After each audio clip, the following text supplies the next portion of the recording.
El 1 de septiembre de 1939 estalla la Segunda Guerra Mundial tras la invasión de la Alemania nazi al territorio polaco. Esta noticia va a tener hondas repercusiones en la Venezuela gobernada por el presidente Eleazar López Contreras. Para mayo de 1941, fecha en la cual el general Isaías Medina Angarita asume el poder, la guerra se balanceaba peligrosamente en contra de la causa aliada. Las fuerzas del eje combatían victoriosamente, llevando a cabo una ofensiva avasallante por Europa y África. Para mediados de 1941, preparaban la Operación Barbarroja, la cual consistía en la ocupación y destrucción de la Unión Soviética. A finales de este año, el Imperio del Japón ejecuta un ataque a gran escala a la base estadounidense de Pearl Harbor, ubicada en las Islas Hawái, precipitando de esta forma la entrada de los Estados Unidos en la guerra. En este panorama, nuestro país va a desempeñar un papel crucial en la contienda, especialmente porque entre los países de América Latina figura Venezuela como una de las naciones estratégicas más codiciadas por la fuerza del eje. Por lo tanto, es comprensible entender que en nuestro territorio se haya desplegado una intensa y constante actividad diplomática por parte de los países en conflicto. Por motivos de orden estratégico, Venezuela interesaba enormemente a los nazis por su posición geográfica, ubicada en el norte de la América del Sur, con extensas costas en el Mar Caribe y con numerosas bahías abiertas, capaces de servir de bases a operaciones navales y aéreas de gran envergadura contra el Canal de Panamá, llave estratégica de primer rango que facilita la ruta de suministro aliado entre el Océano Atlántico y Pacífico. La razón de orden económico radica que nuestro país es el principal proveedor de petróleo de la maquinaria bélica aliada. En febrero de 1939, el gobierno de Eleazar López Contreras, en solidaridad a los pueblos perseguidos y exiliados por la barbarie nazi, permitió el ingreso al país de un grupo de judíos que habían salido de Alemania y que fueron rechazados en distintos puertos del continente, con la latente amenaza de volver a los puertos alemanes, donde les esperaba una muerte segura en los campos de concentración. En 1939, Puerto Cabello desempeñaba un papel de gran importancia para el comercio entre Venezuela y Europa.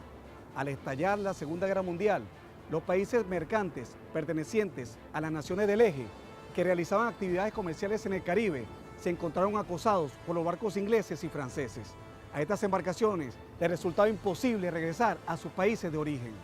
6 barcos de bandera italiana y uno de bandera alemana solicitaron refugio en Venezuela dada su condición de país neutral. El refugio fue concedido y estas 7 embarcaciones se alojaron en la bahía de Puerto Cabello. El 30 de marzo de 1941, el gobierno de los Estados Unidos ordenó la incautación de todos los barcos alemanes e italianos que se encontraran en su territorio e instó a los países de todo el continente a seguir su ejemplo. Esta información fue interceptada por la inteligencia alemana e italiana, dictando la orden de incendiar y echar a pique a sus embarcaciones, siendo enfáticos en no permitir bajo ninguna circunstancia que estas embarcaciones cayeran en manos enemigas. Orden que obedecieron con prontitud, causando una gran tragedia en este importante puerto venezolano. Aún hoy en día podemos observar en Isla Larga, frente a las costas de Puerto Cabello, vestigios de estos acontecimientos, con los restos del carguero alemán Sesostris. En cuanto a las actividades nazis en nuestro país, el diputado Luis Lander, en julio de 1942, denuncia ante el Congreso Nacional lo siguiente. Después de que Hitler llegó a ser canciller del Reich alemán, se hicieron en Venezuela los preparativos definitivos para la fundación oficial y abierta del partido nazi. Hasta 1936, este partido contaba en Venezuela con 86 miembros activos, de los 2.000 alemanes residentes en el país. Pero este pequeño grupo, por su influencia y sus recursos políticos económicos, logró preparar hábilmente el terreno para futuras actuaciones de envergadura, creando la Casa Parda, la Organización de la Ayuda de Invierno, el Frente del Trabajo Alemán, la Juventud Hitlerista, la Juventud Femenina Alemana, colocando las escuelas alemanas bajo la jefatura nazi. Además, se ultimaron todos los preparativos para enviar a los miembros inscritos del partido nazi en Venezuela a efectuar en Alemania cursos especiales de instrucción, durante los cuales se adiestraban a sus militantes en métodos de propaganda política, organización militar, policial y espionaje. Según este diputado, en el periodo de 1933 a 1936, en el cual el partido nazi operaba abiertamente en el país, dejó suficientes testimonios en documentos originales de sus actividades. Por otra parte, el diputado García Arocha, durante su intervención ante el Salón de Sesiones del Congreso Nacional el 13 de julio de 1942, señala: ya hace algún tiempo se nos ha informado, aunque sin tener confirmación, de que los nazis trataban de construir en varios sitios del país campos de aterrizaje secretos, camuflados de plantaciones de hortalizas. Pero, dada la importancia del asunto, es evidente que actúan en relación con este propósito con mayor cuidado y secreto. El historiador falconiano Alibert Martínez, en su obra Aquella Paraguaná, nos describe con gran detalle la ofensiva alemana sobre el territorio nacional con la llamada Operación Neuland o Tierra Nueva. En la madrugada del 16 de febrero de 1942, submarinos alemanes torpedearon frente a las costas de Paraguaná a 7 barcos petroleros de bandera venezolana. La agresión tuvo trascendencia internacional por ser el primer ataque alemán a un territorio del hemisferio occidental. Desde el momento en que se conoció la noticia en Caruribana, la gente comenzó a migrar hacia los campos debido a la magnitud del suceso. Las primeras informaciones recibidas mencionaban al tanquero Monagas como el más dañado. Después se conoció del ataque de los buques San Nicolás, Tía Juana, Pedernales, San Rafael y Arkansas. El Monagas había zarpado el domingo 15 en la madrugada de Maracaibo y al amanecer del lunes 16 estaba ardiendo en llamas entre Paraguaná y las Antillas holandesas. Después de haber recibido un torpedo, la máquina de guerra destrozó el puente de mando del buque y con el impacto perecieron numerosos marineros. Testigos aseguran que el capitán murió carbonizado y otro oficial cayó por la popa y fue alcanzado por la propela. En el puerto de Las Piedras se encontraba el buque General Urdaneta, al mando del teniente de navío Wolfgang Larrazábal.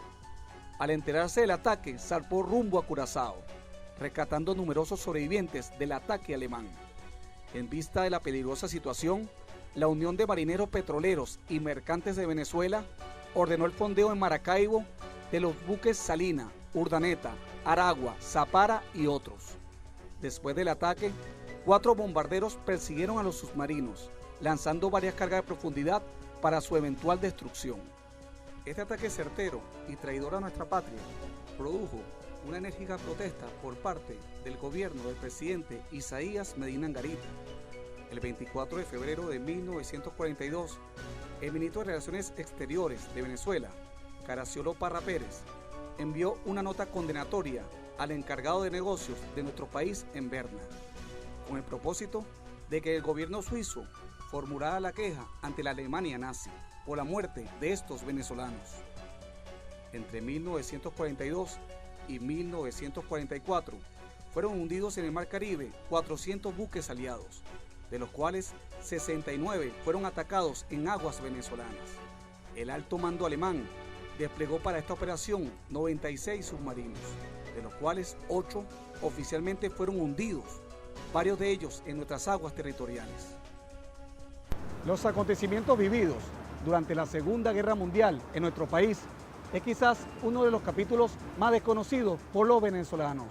Venezuela, consciente de su importante posición geoestratégica y como principal surtidor petrolero de los países aliados, logra obtener un conjunto de ventajas, como la reforma petrolera de 1943 y la devolución de la isla de Patos, la cual se encontraba bajo la ocupación británica. Es de gran importancia el entendimiento y conocimiento de esta etapa de la historia venezolana para lograr una mayor comprensión de nuestra noción de país y reflexionar acertadamente sobre el vital desempeño de Venezuela durante la Segunda Guerra Mundial.